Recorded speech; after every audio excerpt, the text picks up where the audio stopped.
turashima Imana iduhaye umwanya wo gukorera iteraniro ry'umunsi wa none. Nous louons le Seigneur qui donne la capacité de prendre ce moment de le louer aujourd'hui. Reka tubanze twishyire mu maboko y'Imana. Mettons-nous d'abord entre les mains de Dieu. Mana data wa twese uri mu ijuru turagushimye. Notre Père qui est aux cieux, nous te louons. Turagushimiye kurinda kwawe. Te louons parce que tu nous gardes, tu as été auprès de nous. Ukaba utwemereye Mana kugaragara muri uyu mwanya wo kuvuga ijambo ryawe. Tu nous permets encore de venir en ce moment écouter ta parole. Turakwinginze rwose kugira ngo Mwuka Wera uzubane natwe kandi usobanurire ijambo. Te supplions, Saint-Esprit, que tu puisses demeurer avec nous, que tu puisses expliquer cette parole. Kugira ngo uzaryumva wese rizamugire umumaro kandi twese mwami iri jambo rihindure ubuzima bwacu. Pour que chaque personne qui l'écoute, elle puisse avoir de la valeur et que ça puisse nous toucher, nous tous qui nous l'écoutons. Tubisabye mu izina rya Yesu Kristo, umwami n'umukiza wacu. Amen. Nous le demandons au nom de Christ Jésus, notre Seigneur et Sauveur. Amen. Ndagira ngo mbere yuko dutangira ndirimbe igice cy'indirimbo ya 35 mu gakiza. J'aimerais, avant de commencer, chanter un chant, le numéro 35, dans le deuxième livre. Turemba igice cya mbere gusa. On va chanter la première partie seulement.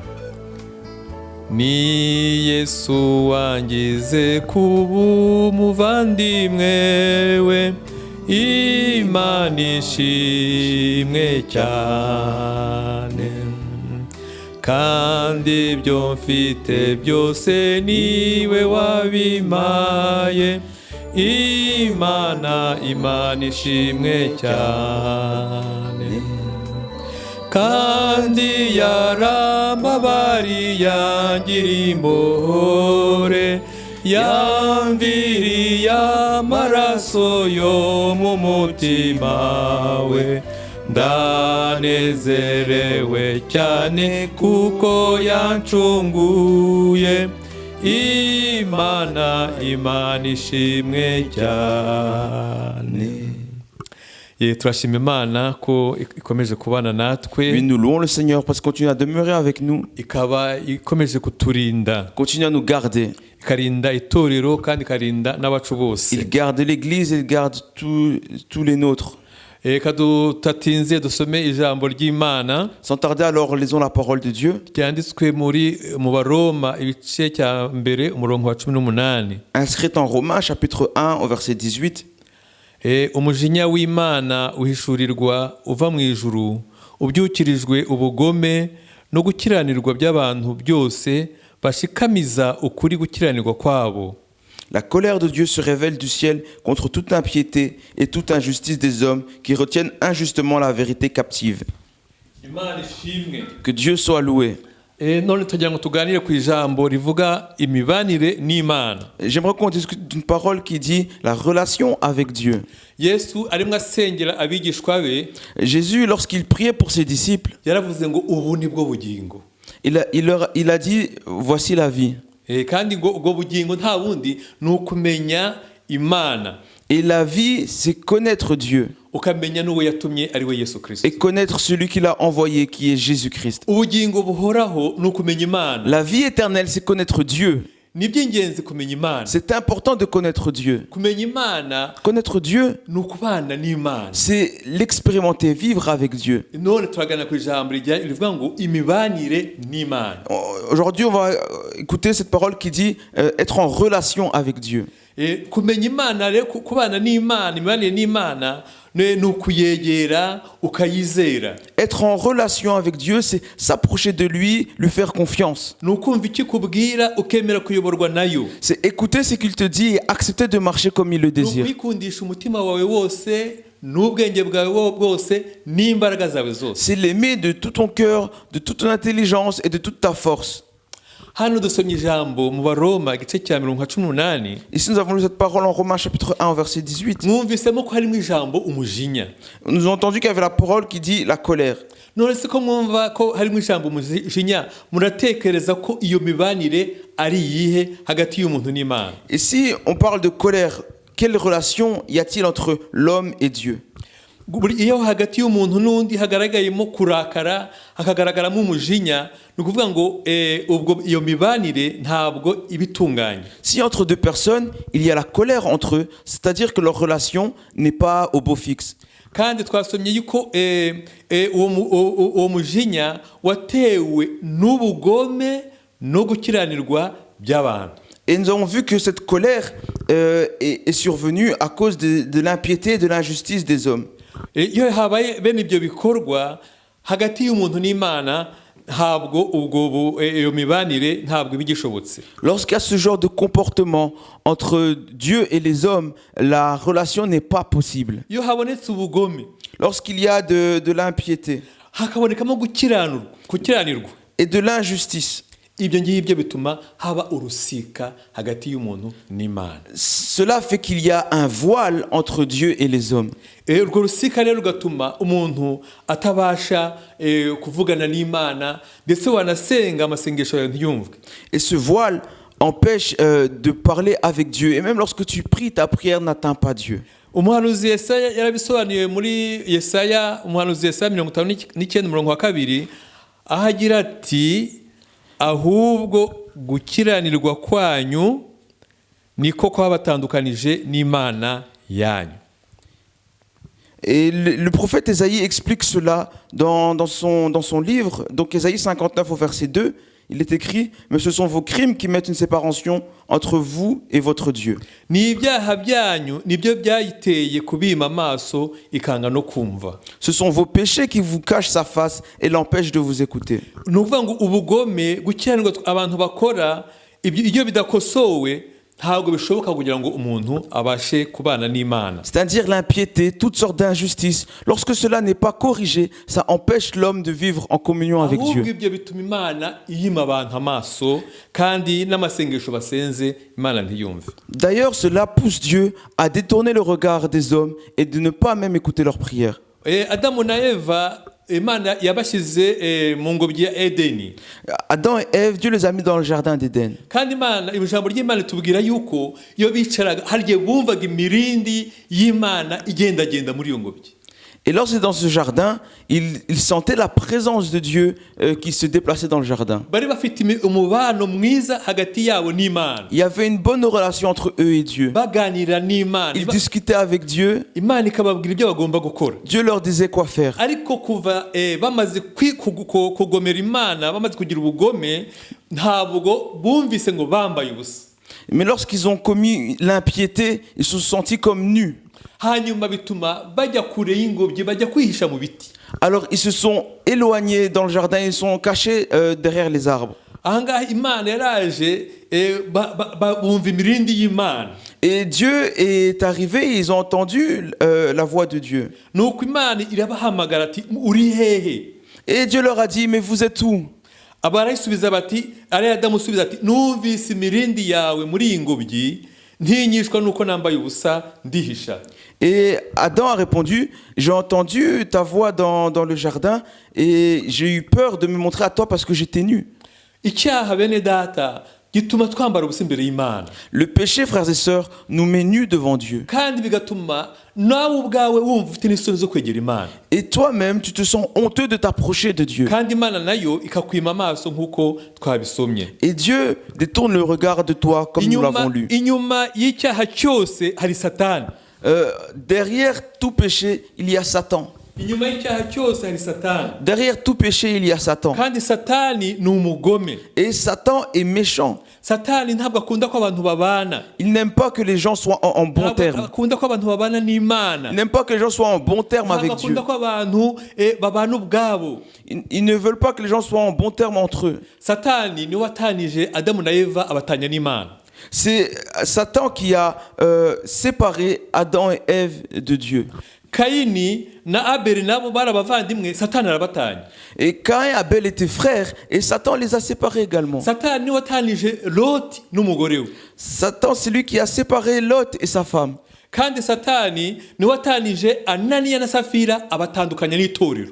Et c'est Satan qui a séparé Ananias et Saphira et les a séparés également de l'église. Satani umugambi we ni ukwiba, ni ukwica, no kurimbura. Satan, son désir, c'est tuer, voler et détruire. niyo mpamvu tujya tubona harimo amadivorce. C'est pourquoi on voit qu'il y a des divorces. niyo mpamvu tujya tubona hari abantu bava mu buntu bw'Imana bakagwa. C'est pour ça qu'on voit que des gens quittent la grâce de Dieu et tombent dans le péché. niyo abantu tujya tubona abantu bata amateraniro bakayavamo, nta wundi ubikora ni Satani. Et c'est là qu'on voit des gens quitter leurs assemblées. C'est Satan qui fait cela. Urusika rero ruzanwa na Satani. Le voile alors est amené par Satan. Intsinzi ni iyihe rero kugira ngo dutsinde ibyo ngibyo, cyangwa kugira ngo urwo rusika ko gukiranirwa gukurweho?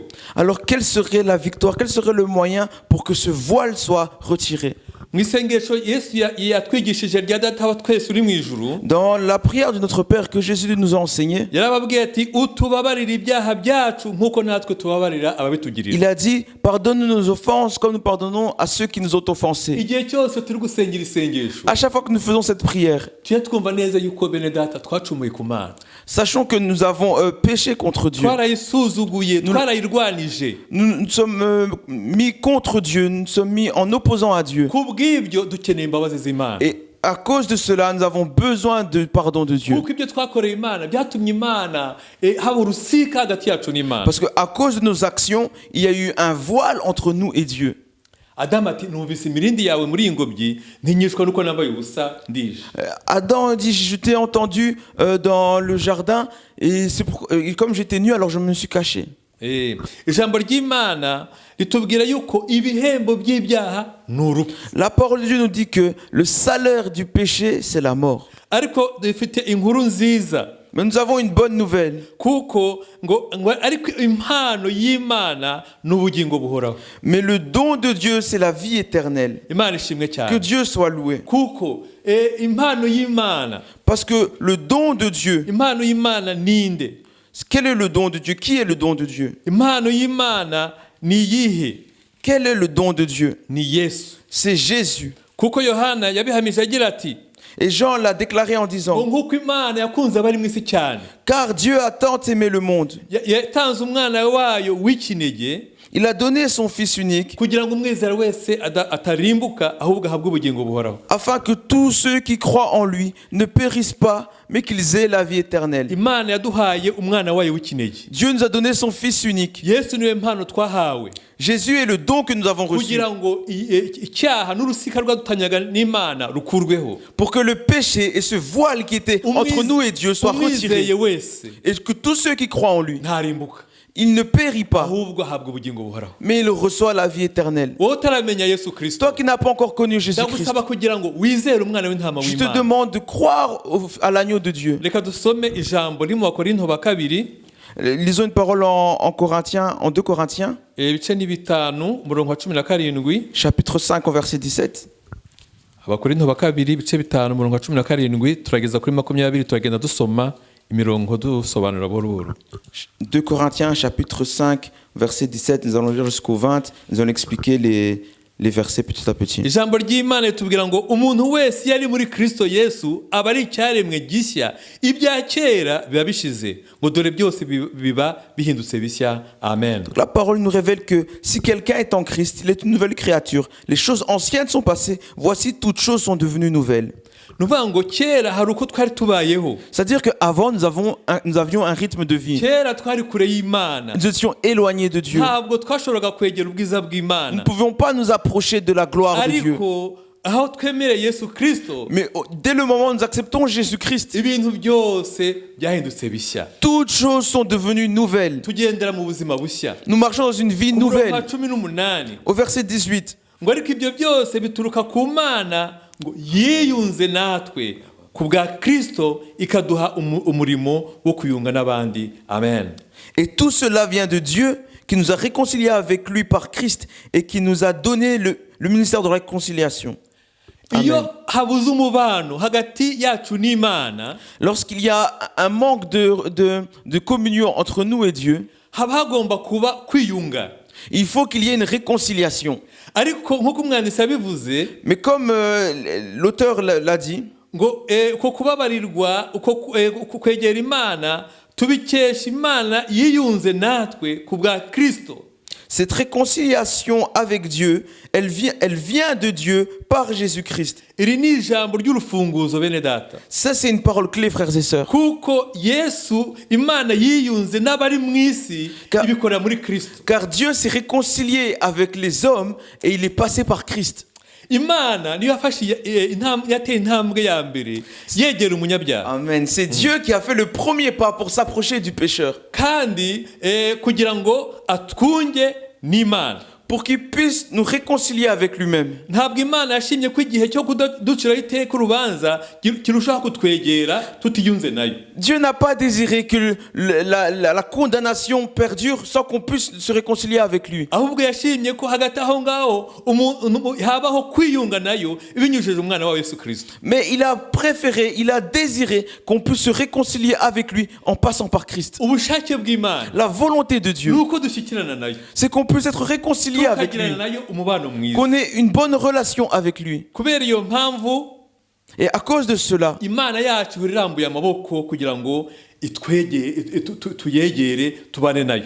Dieu a étendu ses bras pour nous puissions nous approcher de lui. Ariko igitangaje ni bene data, Mais ce qui est extraordinaire, frères et ntabwo sœurs, Imana ariyo yaduhemukiye, c'est que ce n'est pas Dieu qui nous a fait du mal. ahubwo ni twebwe twahemukiye C'est Imana. nous qui avons fait du mal à Dieu. Iyo umuntu aduhemukiye Quand quelqu'un te fait du mal, turagenda tukiyicarira, tu vas et tu t'assieds. utegereje ko wundi azaza akakubwira ati mbabarira kugira ngo mwiyunge. Et t'attends que celui qui t'a fait du mal vienne te dire pardon Ariko pour Imana vous yacu ni réconcilier. nziza, Mais notre Dieu est merveilleux. twe twayicumuyeho, Nous avons péché contre lui. twakoze ibibi ku Mana, Nous avons fait de mauvaises choses ariko envers Dieu. Imana yateye intambwe kugira ngo itwiyunge nayo. Mais Dieu a fait le pas pour pouvoir se réconcilier avec nous. Urwo ni urukundo rukomeye cyane, Ça, c'est un amour extraordinaire. kandi si ukugira ngo ducunguze gusa umwana wayo Yesu Kristo, Et c'est pas simplement pour que il nous rachète par son Fils Jésus-Christ, ahubwo yaduhaye n'umurimo. mais il donne également une œuvre, un ministère. Hari umurimo yaduhaye, Il y a un ministère qu'il nous a donné, umurimo wo kunga, et le ministère de réconciliation, kugira ngo twunge abantu tubunge n'Imana.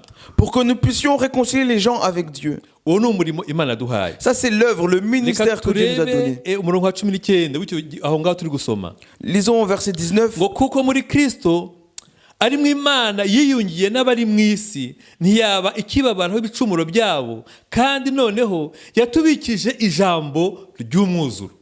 Car Dieu était en Christ, réconciliant le monde avec lui-même, en n'imputant point aux hommes leurs offenses, et il a mis en nous la parole de réconciliation. Iri jambo ni ryiza bene Cette data, parole est merveilleuse, frères et sœurs. narisomye mu Gifaransa, Je l'ai lu en français. ho baravuga ngo Imana yari muri Kristo Et ils disent que Dieu qui était en Christ, igihe Yesu Kristo ari Golgota ku musaraba. quand Jésus-Christ était à Golgotha sur la croix, Imana yari muri Kristo Dieu était en Christ. kugira ngo muri Kristo natwe tujyemo twiyunge n'Imana. Pour que nous aussi nous puissions être en Christ, nous réconcilions avec Dieu. Imana ishimwe cyane, Que Dieu soit loué. kuko Yesu yabaye umuhuza wacu n'Imana. Car Jésus a été notre médiateur entre nous et Dieu. Hano twasomye ijambo Ici nous avons lu la parole ngo kandi ngo noneho yatubikije ijambo ry'umwuzuro. qui dit qu'il a mis en nous la parole de la réconciliation. Haleluya. Amen. Ni ukuvuga ngo Imana imaze kwiyunga natwe, C'est-à-dire que quand Dieu s'est réconcilié avec nous, yashize muri twebwe il a déposé en nous ijambo ryo kwiyunga, une parole de réconciliation. ijambo ryo kunga. Une parole de réconciliation. Imana ishimwe cyane. Que Dieu soit loué. Ni ukuvuga ngo rero C'est-à-dire, nk'uko Pawulo yabivuze comme Paul l'a dit, ngo turabinginga mu izina rya Kristo. Ku murongo wa 20 au verset 20, il dit, nicyo gituma tuba intumwa mu cyimbo cya Kristo, ndetse bisa naho Imana ibingingira muri twe, nuko rero turabahendahenda mu cyimbo cya Kristo kugira ngo mwiyunge n'Imana. il dit au verset 20, nous faisons donc les fonctions d'ambassadeurs pour Christ, comme si Dieu exhortait par nous. Nous vous en supplions au nom de Christ, soyez réconciliés avec Dieu. Imana ishimwe cyane. Que Dieu soit loué. Imana irashaka ko tuba intumwa. Dieu veut que nous soyons des témoins. Intumwa zo guhamya Kristo, guhamya Imana. Il veut que nous soyons des ambassadeurs, des messagers pour prêcher Dieu. Pawulo agira ati turabinginga mu izina rya Kristo Paul dit, nous vous supplions au nom de Christ, ngo mwiyunge n'Imana. soyez réconciliés avec Dieu. Alléluia. Amen. Imana yatwinginga kugira ngo twiyunge nayo. Dieu nous supplie à ce qu'on nous réconcilions avec lui. iyo niyo yari ikwiye kuba imvugo ya buri muntu wese, Ça devrait être les paroles de chacun. yari ikwiye kuba imvugo ya buri mukristo, Chaque chrétien devrait parler de cette manière. ngo mwiyunge n'Imana. Il devrait dire réconciliez-vous avec Dieu. Turabinginga, Nous vous en supplions. turababwira rwose tubahendahenda, Nous vous en supplions. tubabwira ngo mwiyunge n'Imana. Réconciliez-vous avec Dieu. Iyo ni imvugo twari dukwiye kugira. C'est cette manière de parler que nous devrions avoir. Ndakwinginga ni ijambo rikomeye. Je t'en supplie, c'est une parole Kubera iki? forte. Pourquoi? Ntabwo ari ubutumwa bworoheje, Parce que ce n'est pas un message simple. ntabwo ari ubutumwa busanzwe, Ce n'est pas un message habituel, ordinaire. ahubwo ni ubutumwa bukomeye cyane. Mais c'est un message fort. Kuko iyo umuntu atiyunze n'Imana haba ari kurimbuka. Parce que si on ne se réconcilie pas avec Dieu, il y a la mort. Ngo ndabinginga Je vous en supplie. mu cyimbo cya Kristo, À la place de Christ. ni nkaho Kristo ari kuvugira muri twebwe, C'est comme si Christ parlait en nous abwira ngo tubwire abantu et nous disait allez dire aux gens, ati turabinginga nous vous en supplions kugira ngo mwiyunge n'Imana. pour que vous réconciliez avec Dieu. Yesu ashimwe cyane. Que Jésus soit loué. Ijambo ry'Imana La parole de Dieu, nk'uko tumaze kuribona, comme nous venons de le voir, ni uko tugomba kunga abantu n'Imana. c'est que nous devons réconcilier les gens avec Dieu. Wowe wamaze kwiyunga n'Imana, Toi qui as été réconcilié avec Dieu, ntabwo bigarukiraho, ça ne s'arrête pas là. nawe ugomba kunga abantu n'Imana. Toi aussi, tu dois réconcilier les autres avec Dieu. Wa mugabo we, Homme, unga umugore wawe n'Imana. réconcilie ta femme avec Dieu. Wa mugore we, Femme, unga umugabo wawe umwunge n'Imana. réconcilie ton mari avec Dieu. Mwa babyeyi mwe, Parents, nimwunge abana mubunge n'Imana. réconciliez vos enfants avec Dieu. Namwe bana nimwunge ababyeyi banyu mubunge n'Imana. Et vous, enfants, réconciliez vos parents avec Dieu. Ntabwo tugomba kwicecekera gutya ngo turekeraho, Nous ne devons pas rester silencieux et nous asseoir comme cela. kuko iyo tumaze kwiyunga n'Imana natwe twunga abantu n'Imana. Car lorsque nous sommes réconciliés avec Dieu, nous réconcilions également les autres avec Dieu. Umwuka wera abibafashemo. Que le Saint-Esprit puisse aider à cela. Yohana mu byahishuwe ibice 2:4 Jean, en Apocalypse chapitre 2, verset 4, haravuga amagambo ne murongo umwe gusa. on va juste lire le verset, ce verset-là. Yesu Jésus, yandikira itorero, il a écrit aux églises. arabwira ati ariko mfite icyo nkugaya, Et il a écrit à l'église en disant, mais ce que j'ai contre toi, nuko waretse urukundo rwawe rwa mbere. c'est que tu as abandonné ton premier amour. Yesu arandika, Jésus a écrit, aravuga ati hari icyo nkugaya, il a dit, j'ai quelque chose contre toi. icyo nkugaya La chose pour que j'ai contre nuko toi, waretse urukundo rwa mbere. c'est que tu as abandonné ton premier amour. Ese mwene data, Frère, sœur, ubanye neza n'Imana? es-tu en relation correctement, en bon terme avec Dieu? Wumva ushyikiranye n'Imana? Penses-tu que tu es en bon terme avec Dieu? Imana iravuga ukayumva? Dieu parle et tu l'écoutes. Ufite umwanya wo kuganira nawe mu ijambo ryayo? Tu as un moment pour discuter avec lui dans la Ufite parole. umwanya wo kwiherera ngo usenge? Est-ce que tu as un moment personnel pour prier? Imana idufashe kugira ngo uwo mwanya uboneke. Que Dieu nous aide pour que ce moment puisse, on puisse avoir ces moments avec lui. Ariko rero Yesu ati mfite icyo nkugaya. Et Jésus dit, j'ai quelque chose contre toi. None se mwene data, Mon frère, ma sœur, wisuzume. examine-toi. Ese nta kimana ikugaya? N'y a-t-il pas quelque chose entre toi et Dieu? Dieu n'a-t-il pas quelque chose ubanye contre toi? neza n'Imana? Est-ce que tu vis en bon terme avec Dieu? Cyangwa Imana ifite uburakari kubera ukubayeho? Ou alors Dieu est en colère à cause de ton comportement? Ibikorwa byawe ukora Imana ibirebye bituma Imana ibabara. Quand Dieu voit tes actions, il est dans la tristesse. Kandi ibyo ntabwo ari Imana yabikoze, ahubwo no wazanye urusika urushyira hagati yawe n'Imana. Et cela, ce n'est pas la faute de Dieu. C'est toi qui as amené ce voile entre toi et Dieu. Reka dusome muri Matayo ibice 5:23. Lisons en Matthieu chapitre 5 au verset 23. Turi kugerageza kwirebaho ku bijyanye n'uko tuvuye kubana n'Imana. Nous essayons de nous examiner, de nous regarder par rapport à nos actions envers Dieu. Aya ni amagambo Yesu yavuze. C'est des paroles que Jésus Ni a amagambo dites. Yesu yaduhaye. Des paroles qu'il nous a données. Ngo nujyana ituro ryawe ku gicaniro ukahibukira mwene soko afite icyo mupfa, usige iryo turo ryawe imbere y'igicaniro, ubanze ugende wikiranure na mwene so, uhereko ugaruke uture ituro ryawe. Verset 23. au verset 23,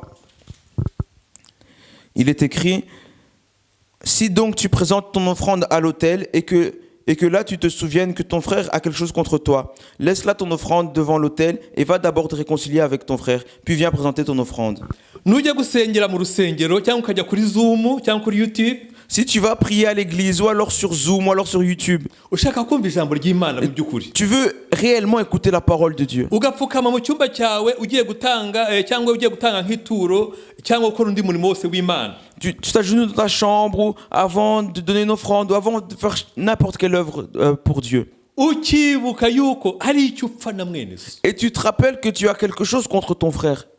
iryo turo buriretse. Laisse tomber pour l'instant cette Niko offrande. ijambo ry'Imana Ce que ritubwira. la parole nous dit. Ni ukuvuga ngo iryo turo rirekera aho ngaho, ubanza ugenda ujye kwiyunga na mwene so. C'est-à-dire, laisse cette offrande de côté et va d'abord te réconcilier avec ton frère ou ta sœur. Mu gihe cyose ugiye gutanga ituro ryawe cyangwa ugiye gukora umurimo uwo ari wo wose, ukibuka umwuka wera akakwibutsa yuko ari cyo upfa na mwene so, iryo turo urirambitse gatoya. À chaque fois que tu vas faire une œuvre pour Dieu, mais que tu te rappelles qu'il y a quelque chose entre toi et ton frère, ou toi ou ta sœur, alors laisse tomber cette offrande pour l'instant. Ngo ubanze ugende wikiranure na mwene so.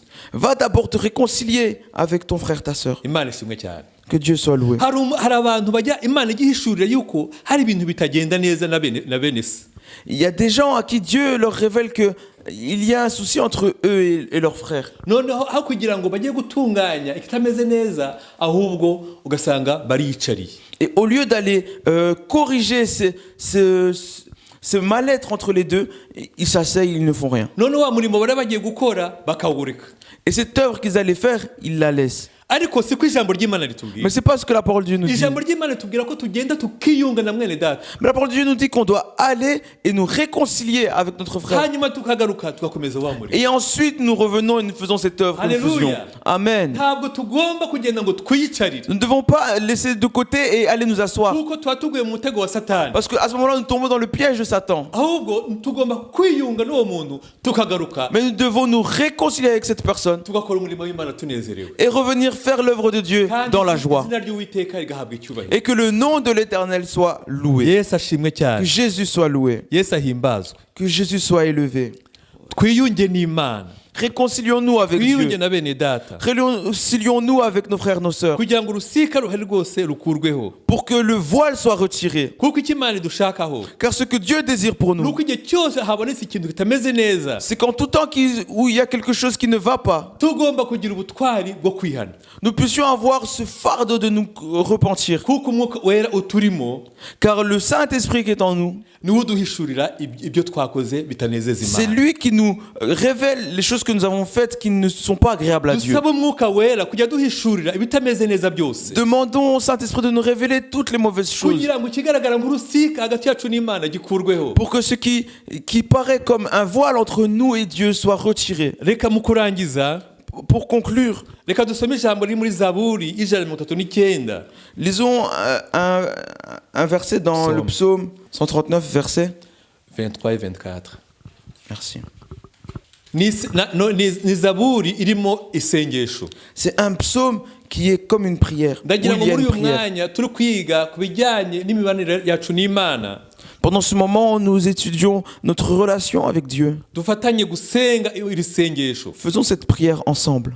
Umwanditsi wa Zaburi Le psalmiste aravuga ngo Mana ndondora umenye umutima wanjye. dit « Sonde-moi, ô Dieu, et connais mon cœur. Ibitekerezo biri muri njyewe, Connais mes pensées. ngo mvugutira umenye ibyo ntekereza. Éprouve-moi et connais mes pensées. Urebe yuko hariho inzira y'ibibi indimo. Regarde si je suis sur une mauvaise voie. Unshororere mu nzira y'iteka ryose. Et conduis-moi sur la voie de l'éternité. Mana ndondora. Sonde-moi, ô Dieu. Reka Imana iturondore bene Que data. Dieu puisse nous sonder, frères Reka et sœurs. Imana irebe ko nta rusika mu mitima yacu. Que Dieu puisse regarder qu'il n'y a pas de voile sur notre cœur. Ahari Imana iragushaka ariko ntikubone. Peut-être Dieu te cherche mais il ne te voit pas. Warihishe wambaye ubusa imbere y'Imana wabaye nka Adamu. Tu t'es caché, tu étais nu devant Dieu, tu as fait comme Adam. ariko gira ubutwari ubwira imana ati mana ati dore nambaye ubusa. Mais aie le zèle, va vers Dieu, dis-lui Seigneur, je suis nu. Ati ndakwingize kugira ngo unyambike. Je t'en supplie, habille-moi. Reka twinginge imana bene data Supplions Dieu, kugira frères ngo et sœurs, iturondore pour qu'il puisse nous sonder mu bitekerezo byawe. dans nos pensées. Wibwira uti ndahari ntabwo niba ntabwo nsambana. Peut-être tu te dis, je ne vole pas, je ne commets pas l'impudicité. Ariko ibitekerezo byawe mwene data Mais tes pensées, mon frère, ma soeur, imbere y'Imana devant Dieu, ibyo bitekerezo biranduye. ces pensées sont Ibyo sales. bitekerezo biranduye. Ces pensées sont Ibyo sales. bitekerezo byatuma urimbuka. Ces pensées peuvent t'amener à la condamnation. Ariko Mais tusaba Imana demandons à Dieu kugira ngo niba Imana ibona ko hari inzira indimo imeze nabi y'ibibi, pour que si Dieu voit en moi une voie mauvaise, iyo nzira Imana yinkuremo. que Dieu puisse me retirer de cette Iyo voie. nzira Imana igukuremo. Que Dieu puisse te retirer de cette Ahubwo voie. igushorerere mu nzira y'iteka ryose. Mais qu'il te conduise dans la voie de l'éternité. Inzira y'iteka ryose. La voie de l'éternité. Kandi iyo nzira y'iteka ryose ni Yesu. Et cette voie d'éternité, c'est Jésus. Nuka dusenge bene data. Prions, frères et sœurs. Dusengane umutima uzira uburyarya. Prions avec un cœur Reka sincère. tubwire Imana uko turi mu mitima yacu. Parlons à Dieu comme c'est le cas dans nos cœurs. Reka dukureho ibirego byose Satani yitwaza kugira ngo dutandukanye n'Imana. Retirons toutes les choses que Satan a contre nous devant Dieu. Reka tubaze Imana tubwire Imana nimba ari iki tugaya muri twebwe kugira ngo kitubabarire. Demandons à Dieu ce qu'il a contre nous pour qu'on puisse Tubwire demander Imana pardon. ngo itubabarire. Demandons à Dieu de nous pardonner. Imana irashaka ko tugira nayo umushyikirano. Dieu veut que nous puissions être réconciliés avec lui. Kandi Imana irashaka rwose ko twiyunga nayo. Et il veut que nous soyons en bon terme avec lui. Imana ni nziza. Dieu est bon. Reka dusabe mwene data Aimé Demandons au frère Aimé kugira ngo asengere ijambo. de prier pour cette parole. Kandi umuntu wese utarakira Yesu Kristo Et que toute personne qui n'a pas encore reçu Jésus-Christ, nawe afite umwanya wo kwiyunga n'Imana. cette personne-là a encore le moyen maintenant d'être réconciliée Bwira avec Yesu Dieu. ko uri umunyabyaha. Dis à Dieu que tu es, à Jésus que tu es pécheur. Umubwire yuko umwizeye. Dis-lui que tu crois en lui. Ati ndakwizeye. Je crois en toi. Kandi uwizera umwami wacu Yesu Kristo Et celui qui croit au Seigneur Jésus-Christ, aba yinjiye mu nzira y'ubugingo. il entre dans le chemin de la vie. Yesu adufashe. Que Jésus nous aide. Reka mwene data Aimé Que adusengere. le frère Aimé puisse prier. Éternel Dieu de gloire, Mana data wa twese w'icyubahiro, merci pour ta parole. tugushimiye ijambo ryawe. Merci pour le rappel que tu donnes au travers de ta parole. Turagushimiye mwami ko wongeye kutwibutsa ubinyujije mu ijambo ryawe. Nous étions éloignés de toi à cause de nos péchés. Ni ukuri twari kure yawe mwami kubw'ibyaha byacu. Mais tu es venu sur la terre.